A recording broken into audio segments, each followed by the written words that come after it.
Welcome to The Good Pod. I'm one of your hosts, Jason Reed. With me, as always, my co-host, Marissa Garza. We are here to talk Good Wife, Season 1, Episode 2. Marissa, how's Yeah, it? it's What's up? we're here talking Good Wife. Always a good time. I know it's only the second episode of our rewatch, but I'm thoroughly enjoying going back in time and seeing these episodes. I think they were a little ahead of their time, actually, which we'll talk about as we talk through this episode for sure. They were ahead of its time, but here in 2024, as we watch things from 2009, Yeah, we're it's also definitely weird. also in the Stone Age a little bit with some Yeah. of the language used and some of the just terminology that we were being slung back and forth here in this episode. Yeah, it's interesting because there's like moments of like we talked a little bit last episode about how this was like pre-Me Too movement. And we get like some like I believe you moments in this episode from Alicia to Christy, the victim here. But then we also have how Christy is referred to throughout the episode as well, which kind of was a little like nails on the chalkboard for a 2024 watcher. Yeah. So listen, this week we've got our sponsor this week. It is Photoshop, guys. Oh, Photoshop came to us. They're like, listen, we got new stuff going on. We want you to highlight it. We said, all right, cool.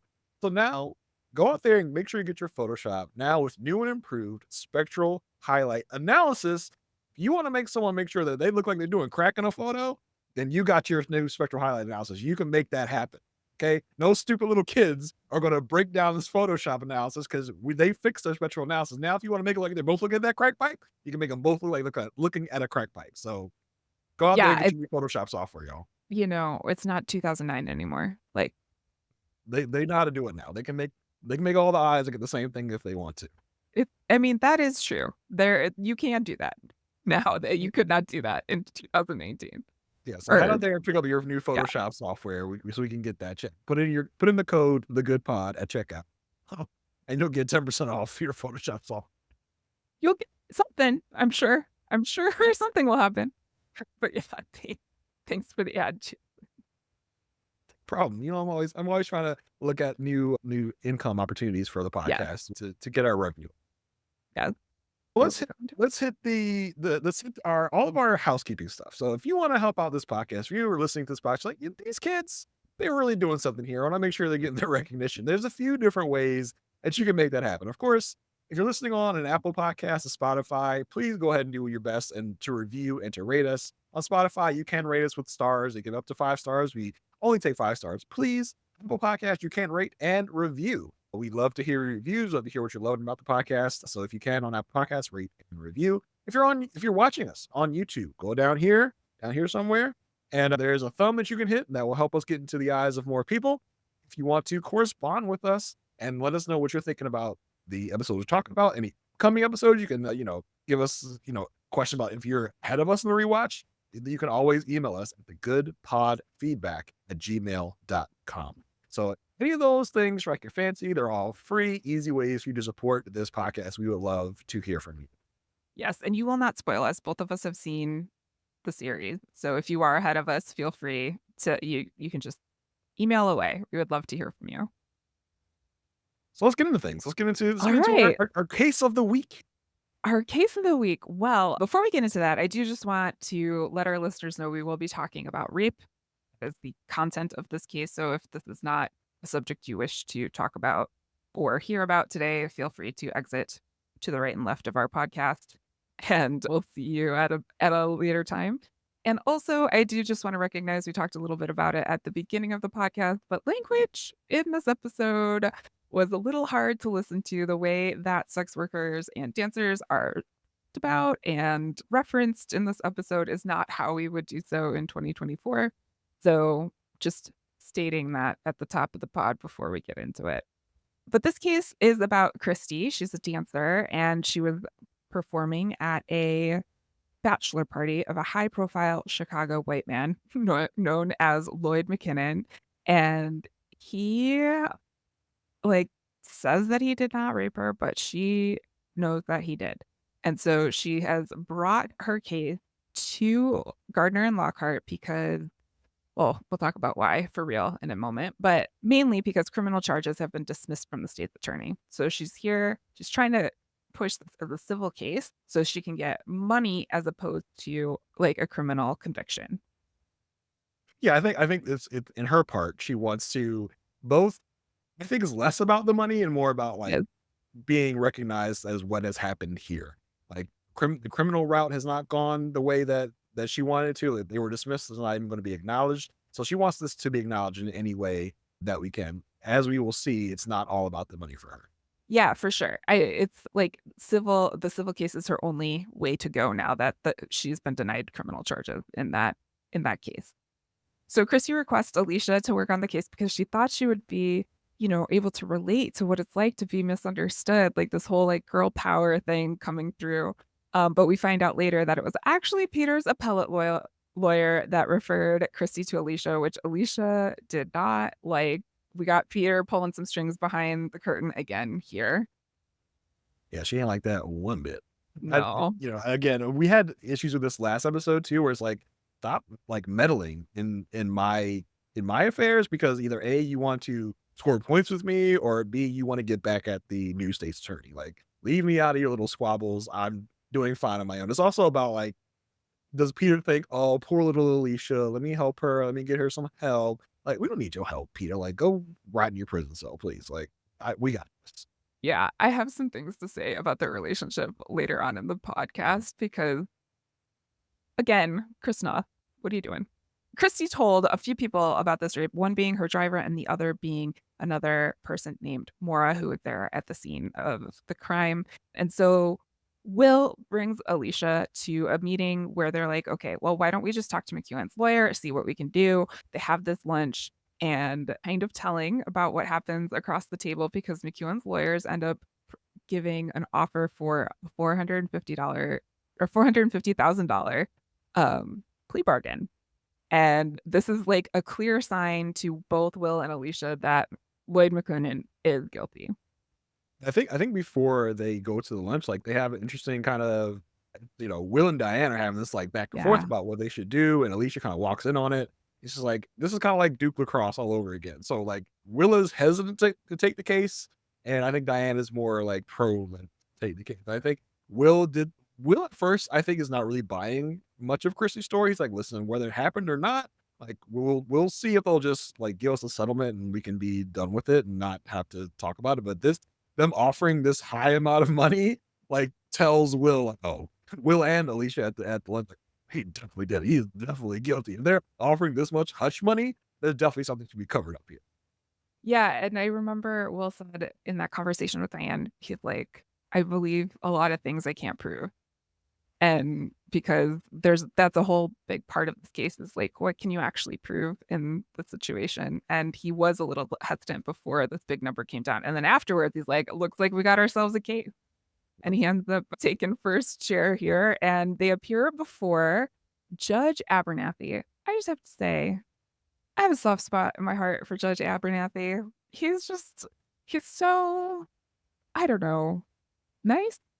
I think What of our rotating judges, I think he's the most memorable one that really sticks out in my mind as we'll see him in different like situations of going through the series. He's definitely someone that has like a little bit of a bleeding heart. He's definitely not afraid to tell these lawyers what he's feeling, and so I think he's someone that doesn't hold back. So I have always enjoyed Judge Abernathy, and I'm excited to see more of him as we go through the Good Wife journey here.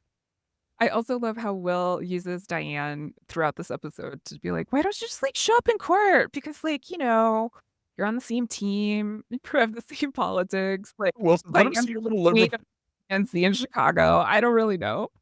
Just like, let him see a little liberal face. Let him see let him know Yeah. you're I love the chemistry between Will and Diane. It really shown in a couple instances in this episode.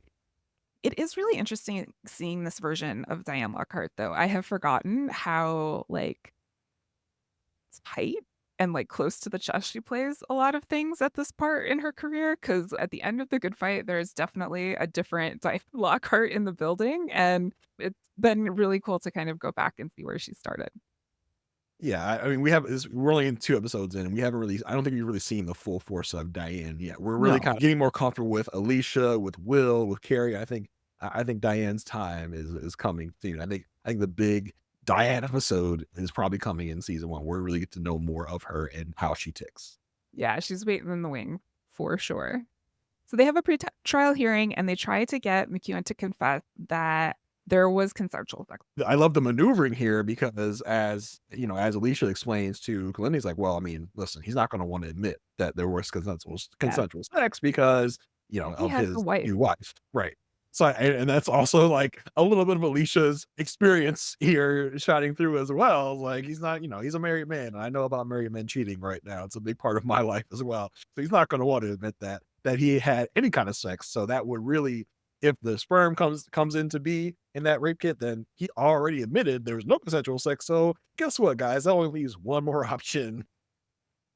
Right. And I feel like we see this a little bit with Alicia throughout this episode. Like she's very much plagued by thinking about what Peter did and what's going on in her mind. She's like replaying things, moments from her life, trying to Right. think about things. And the fact that she is given this case that has to do with a rape, a dancer, a sex worker, like this is a very triggering situation for her. And so this actually kind of clouds her actions a couple of times throughout this case.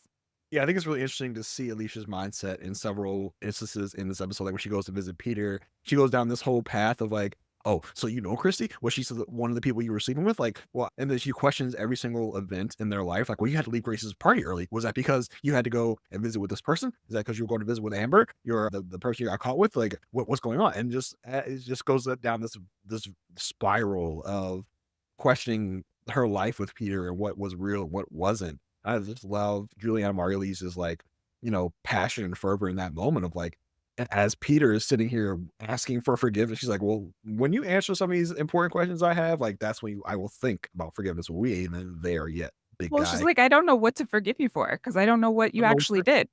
Yeah. So you got to tell me that.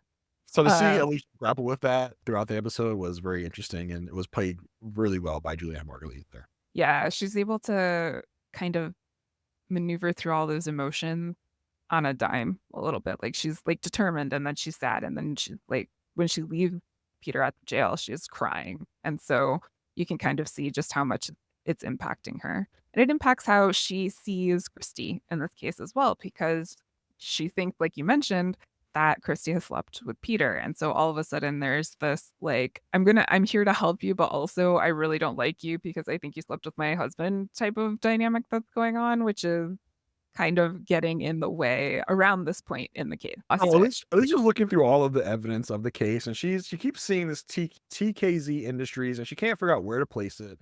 And so Carrie, who is really doing his best to be a little asshole this episode, Oh, yeah. because he starts the episode by kind of trying to rub Alicia's face and all of Peter's stuff by trying to link her to different videos about Peter's case and everything. But in this instance, he actually the little dirtbag actually helps a little bit. He comes in and he's like, "What do you?" He's trying to help in his way, I guess you can say, by being a little punk. He's like, "What's up? What's the problem?" She's like, I'm trying to find this TKZ and I can't figure it out because I know there's a connection here somewhere." He's like, "Oh, TKZ Industries." He pops open his little, The palm pre. which you pointed out to me was a palm pre. It's like, "Oh, okay." So Palm pre. a palm pre and says TKZ Industries.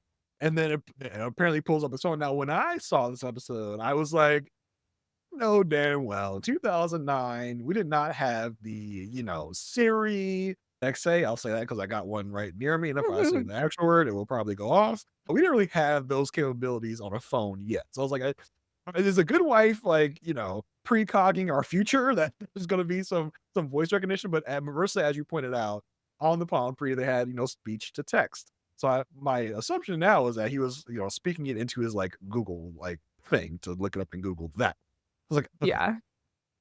So through this, Alicia's able to recognize that the driver of the dancers has a connection to TKZ Industries, and through the court case, we'll find out what exactly that connection was. And that is the fact that this industry was owned by The McCann. McNeil, yeah, And so this is like putting a lot of suspicion and yeah, because will the driver's wife is got a job with that company a month right. after the suspected rape. Right, and Will is taking this in court, he's taking it and he's driving home. He's like, "This is it, this is my home run, here we go. Can you argue that, like, this didn't benefit you in some way?" And he's like the driver's like, "Not really, because 'cause we're divorced." And this was, like, a huge blind spot in Alicia's investigation because she didn't pick up the fact that he was divorced, and Will is, like, not happy. He storms out of the courtroom and says, "Never let your first share be undermined like that again." And this is the first time we've actually seen Will get angry at Alicia. I mean, am I crazy or was I following that Will logic? I was like, no, no, no. That guy still has something to gain by getting his wife a Oh, no, he job. does. He 100% does. Yeah. Yes, he will have to pay less spousal support because his wife now has a job. Like, I don't think that should be overlooked. So I don't think it was crazy to have that evidence in there. Yeah, but I think what got Will into the corner was the fact that the driver said, "I'm no Warren Buffett," which then cues the judge's, like, bias onto, like, working people and stuff like that as opposed to, like, helping the rich. So, Yeah. it's like, "Oh, he's gonna side with the driver, so Oh, we're in a bad spot."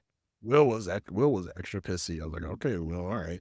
I think also we should note about the driver who is Corey Stoll, who is like, in 2009, he wasn't big, but then after that, he's a big House of Cards guy. He's a big Strain guy. Man who, other people that are into the MCU Marvel universe like I am will Oh, know the Ant-Man movies. So, I mean, it's another interesting case of like, look at this guy playing a bit part on The Good Wife as a guest star now, and then he just goes on to, I mean, well, not mega stardom, but some stardom. well, actually, we have a couple of those. So, Blaine McKinnon, who was accused of rape in this case, was played by Jason Butler Harner, who was in Ozark. He was in Handmaid's Tale, and he was in Ray Donovan, which is a great show if you have not watched it.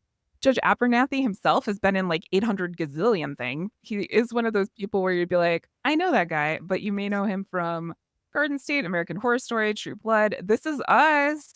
He was on 4 episodes. Saw that in our notes, and Uh, I was like, who was he? And then, listen, I didn't look it up. I did see the character's name. His character's name was Jesse. Now he was William's lover, right? yeah, yeah, Yeah. Okay, that's what I thought. yeah, I was like, yeah, I yeah. remember him from This Is Us as I saw that in our notes. Like, oh yeah, but he definitely is that person. That's like I've definitely seen his face in 1,000 different TV shows and movies. So he's definitely got one of those resumes, you would say. Yeah, he's been around. Back at court, the rape kit comes back.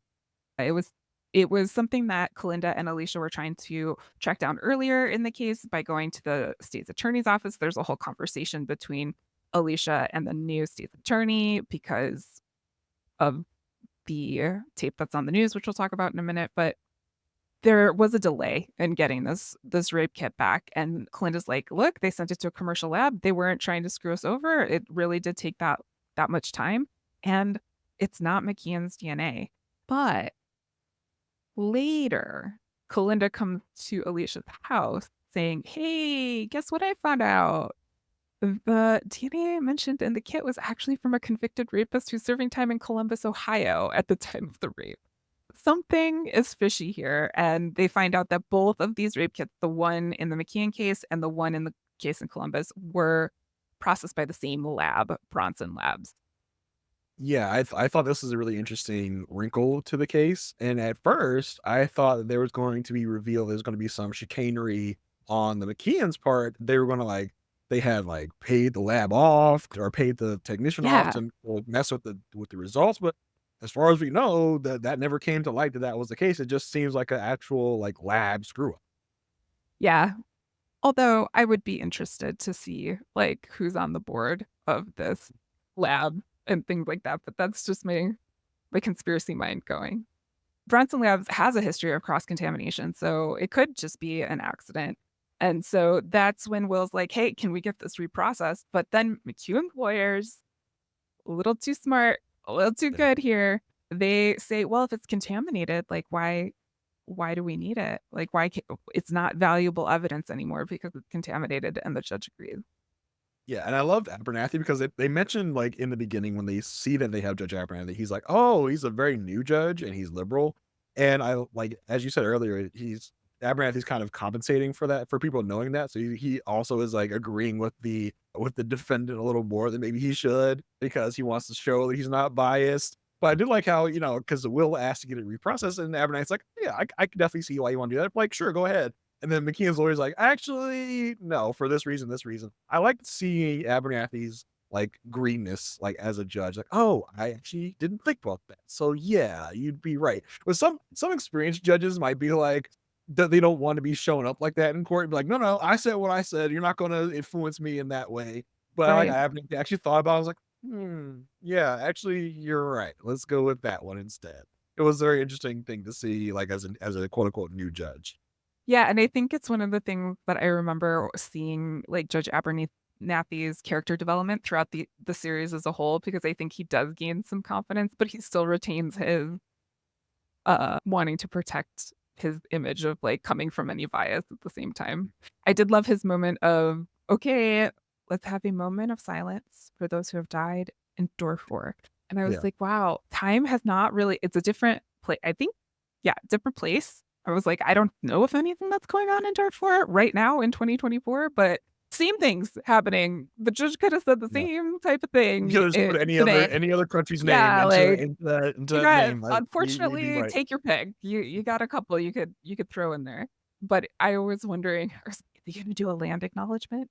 He was one of the Yeah, it that I really could puts a see time it put happening. the timestamp on the show for sure. It's one of them another one of those touchstones that lets you know when this show was taking place. Yeah.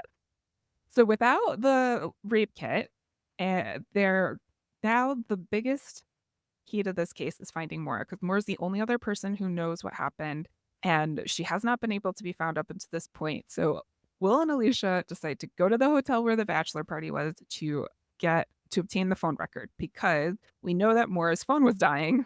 It's a lot of information we got from like 2 sentences of dialogue Uh, with uh, we know Maura's phone was dying, so she had to use the phone in the room to call a car to get out of there. And so, or to call someone to get out of there. And so they go to the hotel, and that's a really interesting scene. Will is recognized by a woman named Marlena, first of all. And it's like, Will and Marlena know each other. Like, I think oh, they like know they each know each other. other intimately. And Marlena's, like, giving Alicia the up and down and, like, "Oh, ask for view of the lake. It's really nice here." And everyone's just like, "Oh," and they're both like, "Are you worried? Are you? I could do worse." And so there's a little bit of flirting happening here at the Yeah, same for time. sure, for sure. I like, in this episode and subsequent episodes, it's interesting how to see that you can see there's a little bit of a favoritism from Will to Alicia, which gets clocked by, I think, some people, like, as is it Will and Diane earlier in the episode are arguing about, the taking on the case or not, and Alicia kinda walks up, and Diane's like, "Give us a minute, Alicia."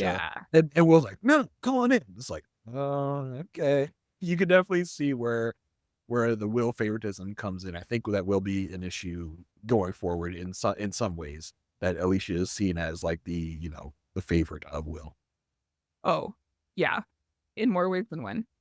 So they actually, I thought that the way that they obtained this information was quite smart. They go up to the desk and they're asking the woman for the phone record. The woman thinks that Will is actually Lloyd, but then Alicia's like, "Hey, were you here? There was a rape.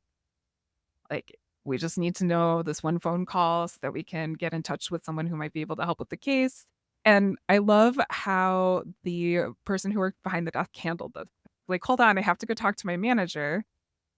And then came back and said, "I'm having trouble finding my manager. Let me just leave this here for you." Just a little bit. Now, I do wonder if the, defense figured out how they got that information, if they would be able to get that, like, thrown out or something. Well, I I don't guess it know. wouldn't It matter was how just, they like, found out. Mora. Yeah, because it's just about how they found Mora. It's not really, like, doesn't really involve evidence. It just involves how they found Right. Mora. I mean, I guess I wouldn't be too out of pocket in a way. But yeah, it was definitely a good way to get information by appealing to someone's humanity, right? Like, we're trying to help this rape victim. Like, really right now the only obstacle stopping this from finding out what really happened. But I did like how Alicia, more than Will is able to figure out, like, how to appeal to someone, because Will, I think, Will's like, damn, I'm gotta give up. But Alicia's like, no, no, Yeah. we'll try this. She uses the person's name, Rosemary. And for those of you who watch Madam Secretary, you might recognize Rosemary. She's played by Mandy Gonzalez. I did not know that until I looked up on IMDb. But she really came in clutch here by just like leaving Will and Alicia to get the information they need. I love that Will calls Mora and says, "Hi, you don't know me, but Yeah. I'm gonna But need your you help with something." witnessed a rape, so we have to. I'm like, wonder if you would come in. I also love the interaction between Marlena and Alicia there at the end because Marlena like cheerses her and Alicia's like, "Yeah, whatever." Okay. Okay. Hey, yeah, I'm about to get taken out by this guy in a hotel room. Sure, you say so. Moira does or Mora? Mora? Mora. Mora, Mora comes good to old court. Mora. Good old Mora. She comes to court. She testifies and she's basically told, like, yeah, I was told that there was a rape and then I was given money in the parking lot and told to leave and like take the money and run, basically. Mhm. And this thinks like you think that this is gonna go in favor of the plaintiff, which in this case is Will and Alicia and Christy. But Judge Abernathy has said, well, with the contaminated rape kit and there's really no proof of a rape, I have to judge in favor of the defense, which only shows a couple of things. One, how hard it is to get a conviction in a rape case. Here, I think there was enough information to make an educated decision about what happened, but it was also 2009. I don't know, like now it might be a little bit different, but you can just kind of see like the defeat in Christy's face. And I loved here's where we get like a Me Too moment of sorts because Alicia does turn to Christy. And even though Alicia has like looked at Christy saying, like, who are you? I can't believe this is what you do with your life. I think you slept with my husband. All of this stuff. She turns to Christy and says, I believe you. And that, like, that is something that you wouldn't necessarily hear on TV in 2009. It wasn't something that you'd necessarily hear like out in the open. There would always be like these cases where women were always like pleading and talking about their experience and stuff like that, but no one really just said, I believe you. So I was timestamp on that one.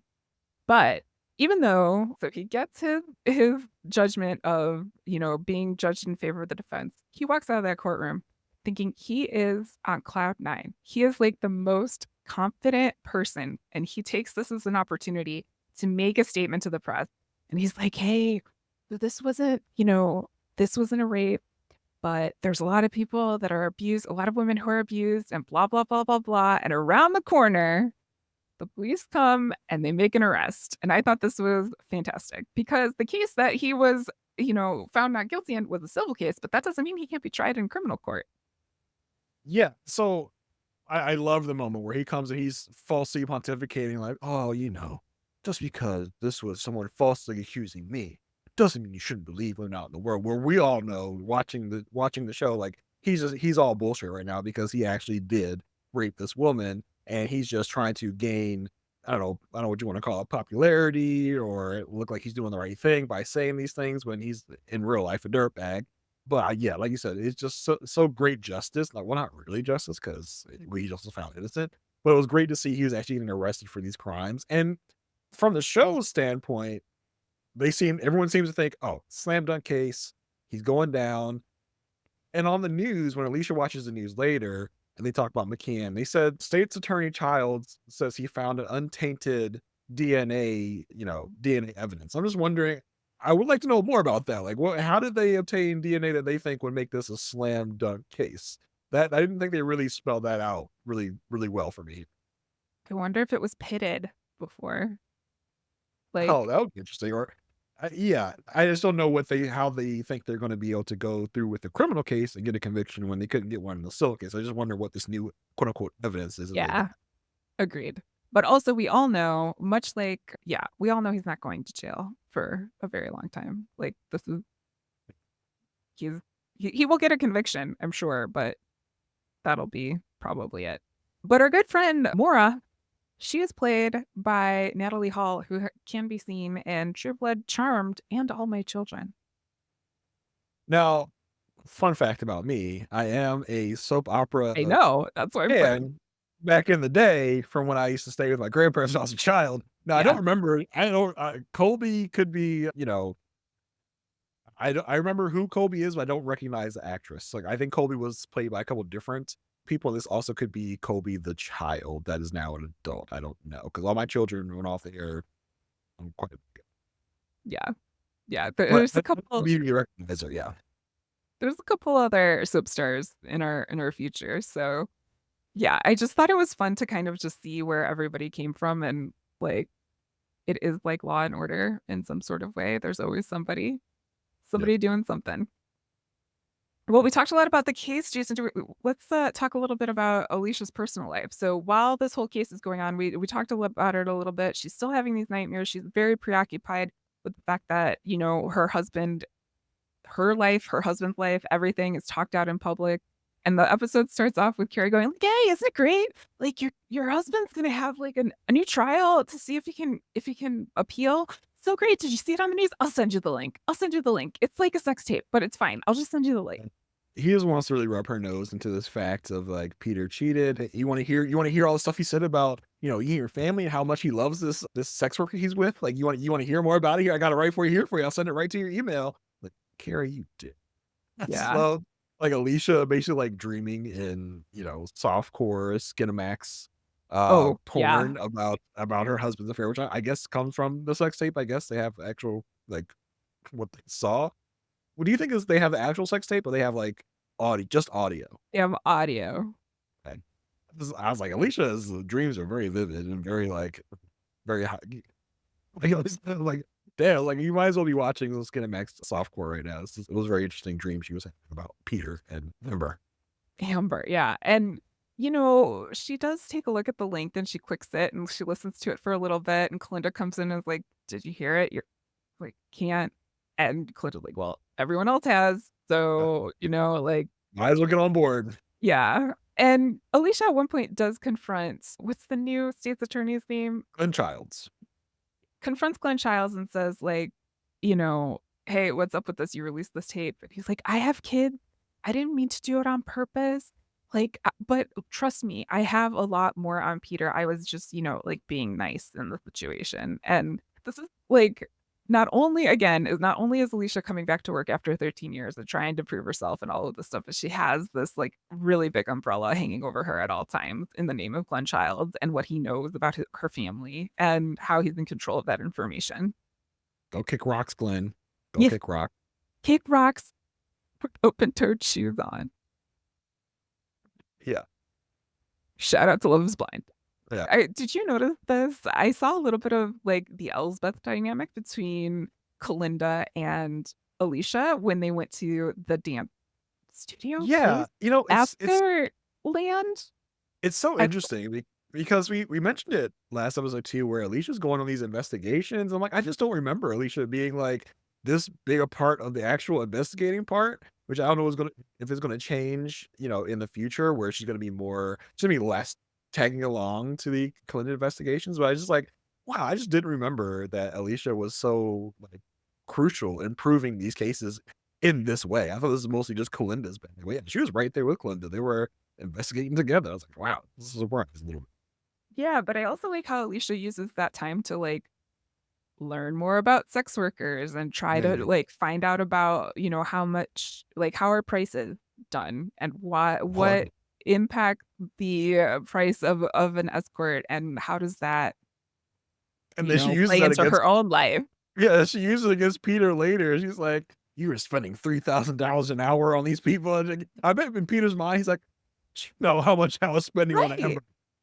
Well, and I don't blame her. I mean, like I have been cheated on in my life and it gets to a point where you're just like going through, at least for me, I was like replaying every single moment, trying to find things, trying to find evidence, trying to go through and also but to validate my own feeling of uncertainty that I had before I knew that I was cheated on. Like, oh, I had this like weird feeling before I knew something. So let me find this piece of information that validates for me that my intuition was correct, that I was right. And I think she had to know something was up in some sort of like guttural energy, like energetic level. Yeah, you're trying to find what you missed. Like, what Yeah. were the signs that I either ignored or completely missed, both to just kind of soothe your soul and to maybe, look for things in the future that she can be like, oh, I noticed this last time. I didn't go with my spidey sense, and I paid for it. So I think that's what Alicia's doing. She's going back over basically the whole history of the relationship because hell, who she doesn't know when this started. How long has he been doing this for real? Like, Yep. so I think for her, it's a little bit torturing, a little bit to be like, what is real and what is not, Yep. as she'll kind of convey to Peter. The kids in this episode. So Okay. Chris and Zach, just hanging out, watching TV. What do we think they were watching? There's some debate here. What do we Yeah. So think is on TV? we got some feedback that was like, are they watching Big Brother? I was like, I don't recall. I'm a Big Brother fan, but I do believe, now I don't even watch the show, but I think they're watching America's Next Top Model is what I think they were watching. That would make sense. I could actually see Zach and Grace in that show. And I'm pretty But sure it was a big thing in it 2009, so I was, can definitely yeah. see that being on the TV at that point, whether it's just something that is on in the background of the family house because it's prime time, and it's not Next Top Model, it's CBS show, actually? That's actually a good question, or even just owned by CBS? I don't know. I feel like It it was might like have a been. WB show, but maybe it's owned by, like, Oh, Paramount Studios or something. Because I really don't think that was a Big Brother season. I but they didn't never were recognize anyone. They're definitely watching yeah. something. Yeah, they were hanging out, and there's a knock at the door, and they get delivered these books.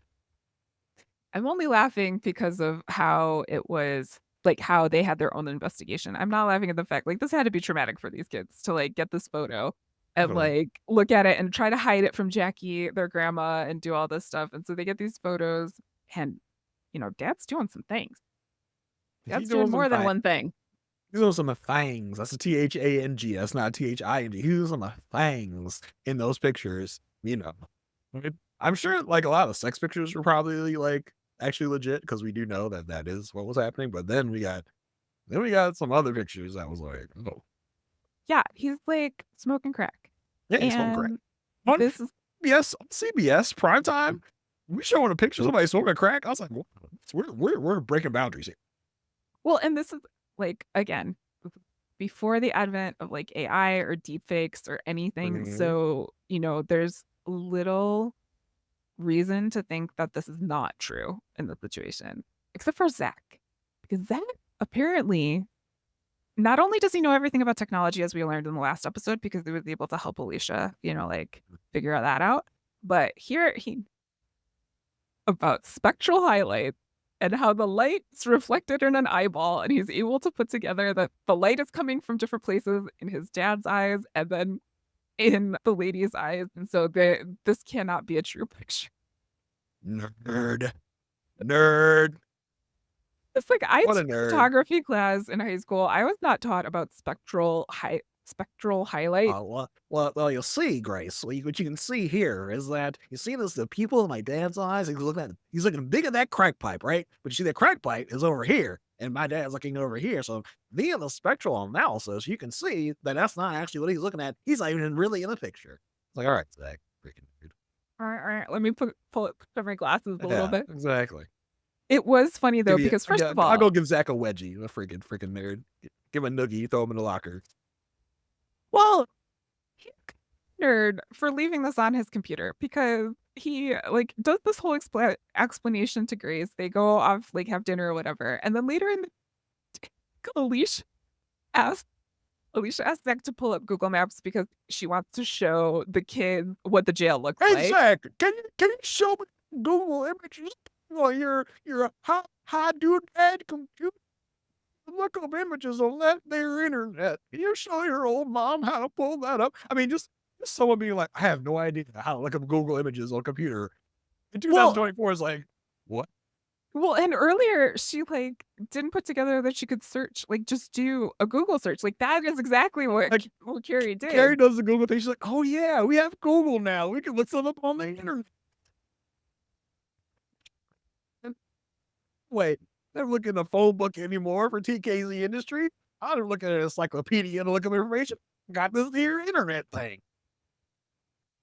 But it was fun because he goes over to his computer and he, like, runs over and tries to, like, take it off Listen, of the screen, and listen. so she thinks that, Zach is a healthy, developing teenage boy, Now, and as a young man who also was a teenager, was a teenager at one time, I am no longer a teenager. Were there moments where I had to rush in front of my parent to get something off of stuff? Maybe I'm not confirming nor denying in case my mother listens to this podcast, but it may or may not have happened 1 or 2 times. I'll just say that. So very, very relatable content of Zach having to rush and get something off of his computer before his parent could go see it. well, hi, Jason's mom.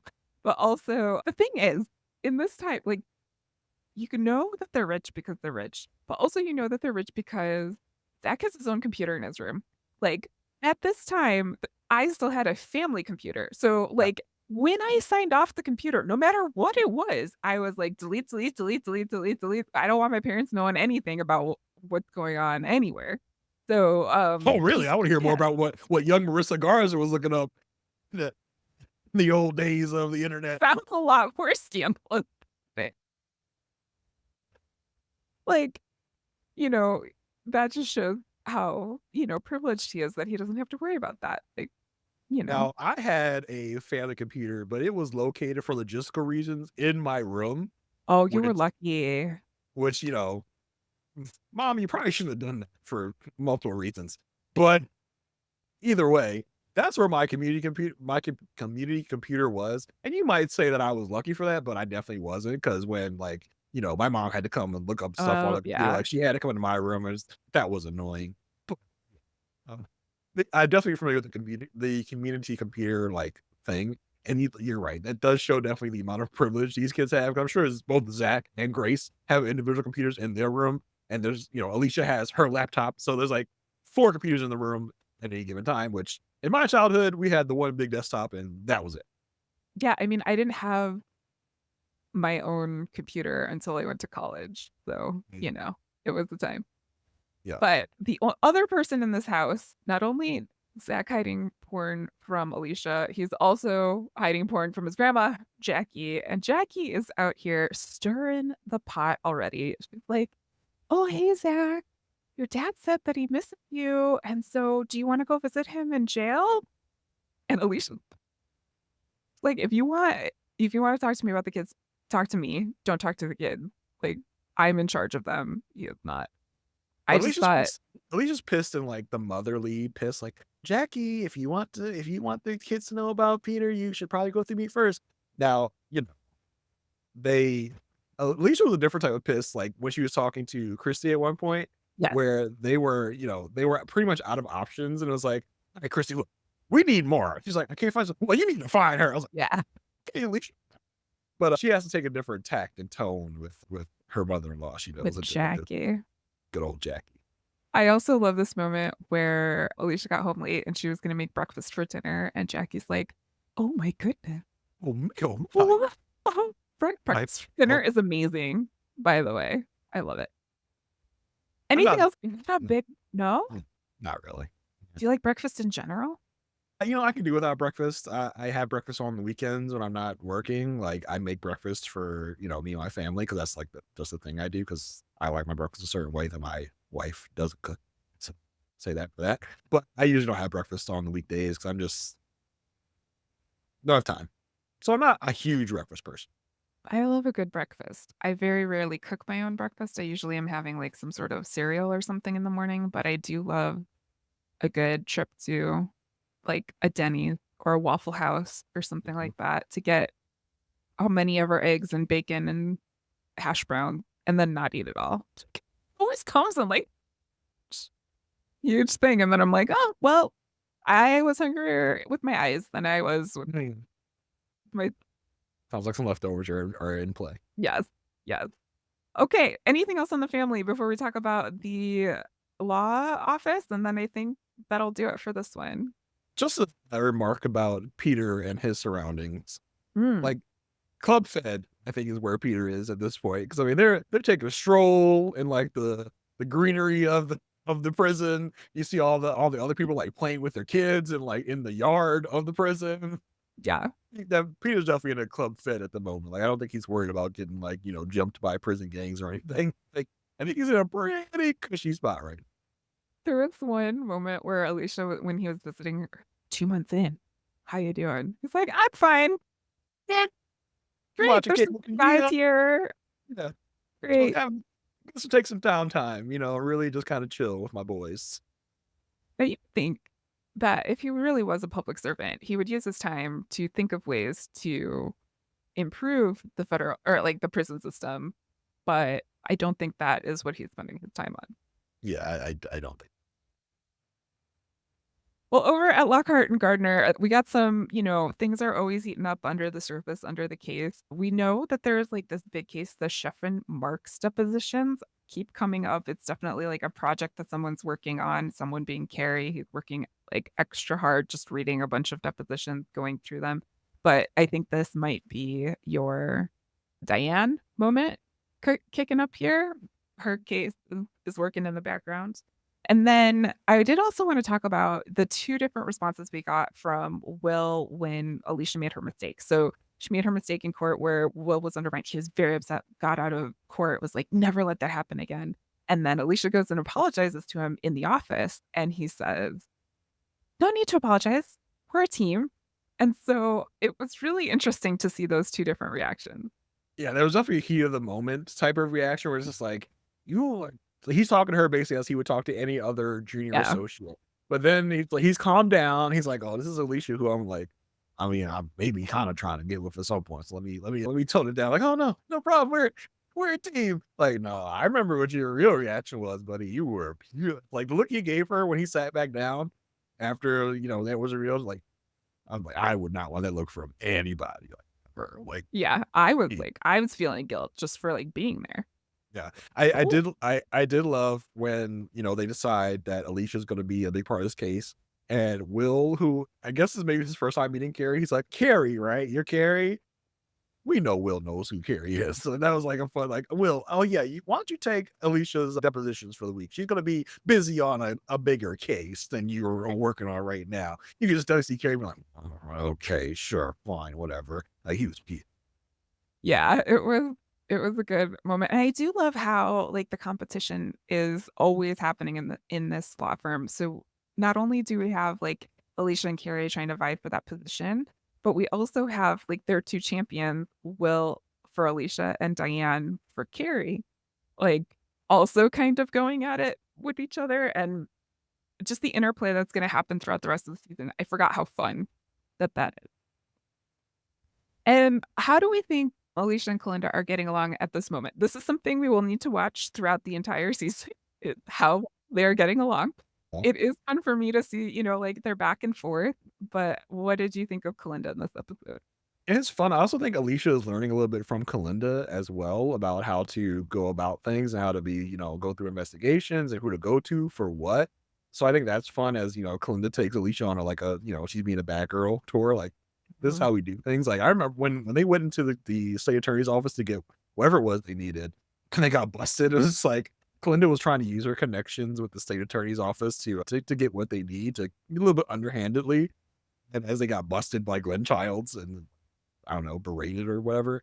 So I think their chemistry is really good. I think we'll probably see more of it as the season goes along and it builds up even more as it come closer and closer. I love the fact that, Kalinda showed up at Alicia's house and it's like Grace is like, there's some lady at the door. And as Alicia is trying Alicia literally tells Kalinda, like, I think my son's looking at porn. And Kalinda's like, okay, moving on. I just want to talk about your child and porn. So we're not there yet. Like, we're not at a Yeah. like you can talk to me about your kids surfing porn level of our relationship. Like, we are still like here. Like, this is the surface. We haven't really dug under it yet. You're trying to be down here under the surface. We're not there yet for me. So I don't really care about your personal life. So let's keep it professional, okay? Yeah, it is because you can know, like, Alicia, up until this point, all by herself. Like, Mhm. she's still dealing with all of this by herself, so I think that was kind of like, "Oh, someone from work showed up at my door. Like, I can, Just try, be friends just with try to her." find someone to gab with. Just try to find Yeah. someone to relate and to talk with, like, on a human level. Because I mean, all she's surrounded by are her kids and her mother-in-law, neither of which she can really open up to that much about. Yeah. I did like the moment when after Alicia gets really mad at Christy in that one moment where she's like, "We need more information. We don't have anything." I did like when Kalinda came out of the room there and said, "Since when? Not that I mind, but like, since when did she become me?"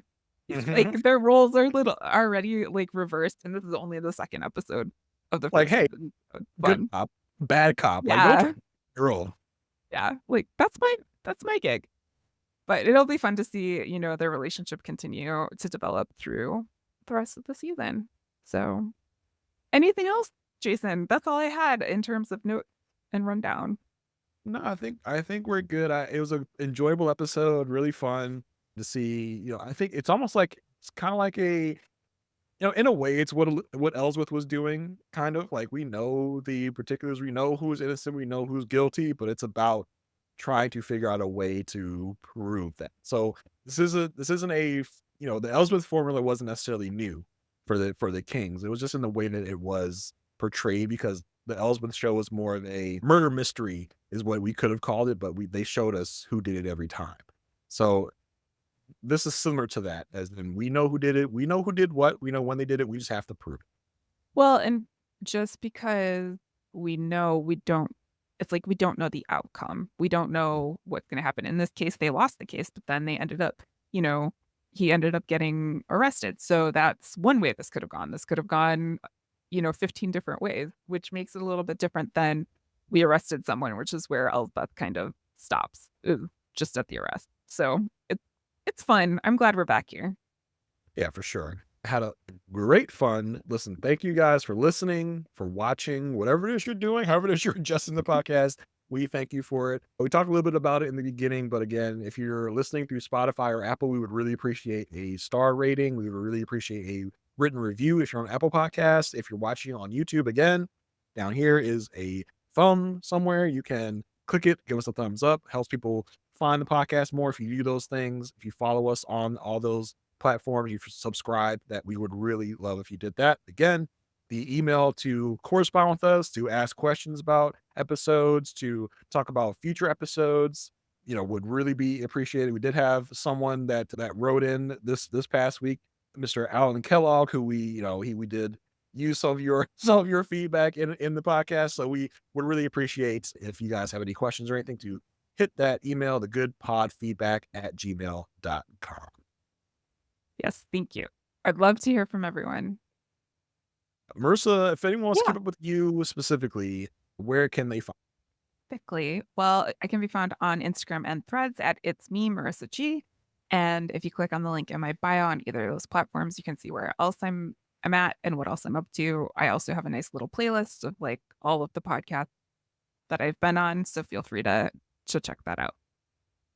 Yeah, if you want to find me, correspond with me, I am on Twitter at JAYR1085. As far as my recent podcast content, I was on the Survivor wish list that Ooh. RHAP does. It's basically talking about the Survivor 50th season is going to be all returnee season. So what RHAP is doing is going through every season and talking about the players that we want to see come back for Survivor 50. I did do season 3, which is Survivor Africa. So if you want to see me and Mike Bloom talk about who we'd like to see on Survivor 50, you can find that on the Rob Has Podcast network of podcasts.